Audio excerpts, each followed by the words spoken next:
بسم اللہ الرحمن الرحیم۔ اللہ پاک کے ببرکت نام سے شروع جو تمام کائنات کا خالق و مالک اور معبود برحق ہے۔ حضور نبی کریم صلی اللہ علیہ وآلہ وسلم اور ان کی آل پر کروڑوں درود و سلام۔ معزز ناظرین، السلام علیکم۔ حضور نبی کریم صلی اللہ علیہ وآلہ وسلم فجر کی نماز کے بعد اصحاب کرام سے دریافت فرما لیا کرتے تھے کہ تم میں سے کسی نے کوئی خواب دیکھا ہے؟ اگر کسی نے دیکھا ہوتا تو آپ صلی اللہ علیہ وآلہ وسلم اس کی تعبیر فرما دیا کرتے تھے۔ چنانچہ ایک مرتبہ جب آپ صلی اللہ علیہ وآلہ وسلم نے صحابہ رضی اللہ تعالیٰ عنہ سے دریافت فرمایا اور کسی نے بھی خواب کا تذکرہ نہ کیا تو حضور نبی کریم صلی اللہ علیہ وآلہ وسلم نے ارشاد فرمایا کہ آج میں نے ایک خواب دیکھا ہے۔ یہ دو آدمی میرے پاس آئے ہیں جو میرا ہاتھ پکڑ کر مجھ کو ایک مقدس سرزمین کی طرف لے چلے ہیں۔ کیا دیکھتا ہوں کہ ایک شخص وہاں بیٹھا ہوا ہے اور دوسرا ہاتھ میں زنبور لیے ہوئے کھڑے کھڑے اس بیٹھے ہوئے شخص کے کلے چیر رہا ہے۔ جب ایک گلا گدھی تک چڑھ جاتا ہے تو دوسرے کلے کے ساتھ بھی یہی معاملہ کرتا ہے اور اتنی دیر میں اس کا پہلا کلا درست ہو جاتا ہے، مگر وہ شخص پھر اس کے ساتھ یہی عمل کرتا ہے۔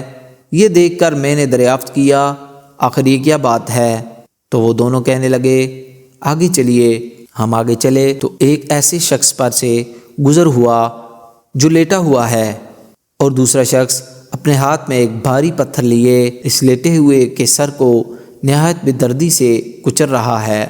چنانچہ جب وہ شخص اس کے سر پر زور سے پتھر مارتا ہے تو پتھر لڑک کر دور جا پڑتا ہے اور وہ شخص ابھی اس پتھر کو لانے بھی نہیں پاتا کہ اس کا سر پھر درست ہو جاتا ہے اور پھر وہ اسی طرح اس کا سر پھوڑتا ہے۔ یہ ماجرا دیکھ کر اس نے دریافت کیا کہ یہ کیا قصہ ہے؟ تو وہ دونوں آدمی کہنے لگے آگے چلیے۔ جب آگے چل کر ہم ایسے غار پر پہنچے جو تنور کی طرح اندر سے کشادہ تھا اور اوپر سے تنگ، جس میں آگ دہک رہی تھی اور بہت سے مرد و عورت اس میں پڑے تھے۔ جب آگ کے شعلے بلند ہوتے تھے تو وہ سب اوپر اٹھاتے اور نکلنے کے قریب ہو جاتے تھے، اور جب آگ نیچے بیٹھتی تو اس کے ساتھ نیچے چلے جاتے تھے۔ یہ دیکھ کر میں نے معلوم کیا کہ یہ کیا معاملہ ہے۔ تو وہ دونوں کہنے لگے آگے چلیے۔ آگے چل کر ہم نے دیکھا کہ ایک خون کی نہر میں ایک شخص کھڑا ہے اور دوسرا شخص نہر کے کنارے پر کھڑا ہے جس کے سامنے بہت سے پتھر پڑے ہیں۔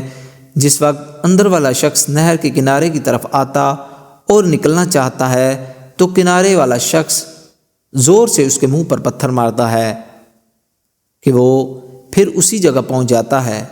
پھر نکلنا چاہتا ہے تو پھر مار کر اس کو اسی جگہ پہنچا دیتا ہے۔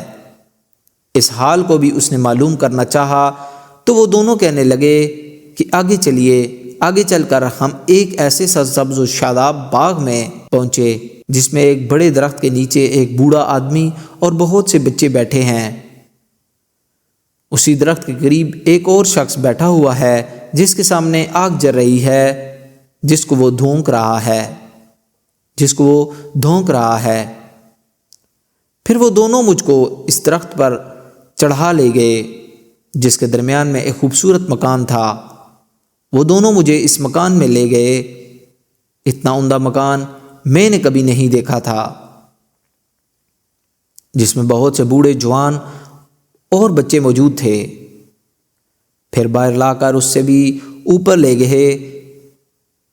لے گئے جہاں پہلے گھر سے بھی زیادہ عمدہ مکان تھا جس میں صرف بوڑھے اور جوان تھے۔ اب میں نے ان دونوں شخصوں سے کہا کہ تمام رات تم مجھے لیے پھرے ہو، آخر ان اسرار کی حقیقت سے بھی تو آگاہ کرو۔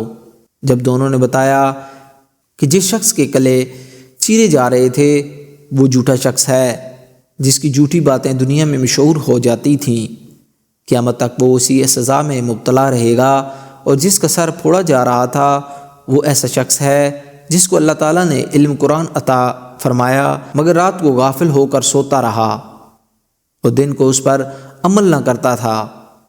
قیامت تک وہ اس عذاب میں مبتلا رہے گا اور آگ کے غار میں زناکار پڑے ہیں۔ اور خون کی نہر میں سود خور ہیں۔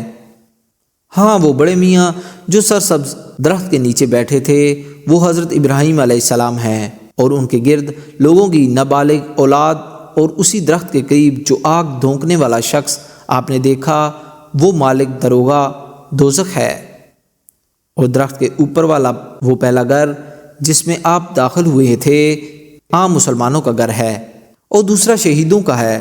ہم دونوں آدمیوں میں جبرائیل ہوں اور یہ میکائیل ہیں۔ اس کے بعد کہنے لگے ذرا سر اوپر اٹھائیے۔ میں نے سر اٹھا کر دیکھا تو میرے اوپر ایک سفید بادل مجھے نظر آیا۔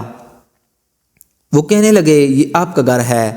اس پر میں نے کہا تو مجھے چھوڑو میں اپنے گھر میں داخل ہو جاؤں۔ اس پر انہوں نے کہا نہیں، ابھی آپ کی عمر پوری نہیں ہوئی، اگر پوری ہو چکی ہوتی تو ابھی چلے جاتے۔ ناظرین محترم، انبیاء کا خواب بھی وہی ہوتا ہے۔ اس سچی حقائق سے جھوٹ بے عملی یعنی قرآن پاک کا علم ہونے کے باوجود اس پر عمل نہ کرنا، نیز زناکار سود خور کی سزاؤں کا حال، نابالغوں، عام مسلمانوں اور شہداء کے درجات کا حال معلوم ہوا۔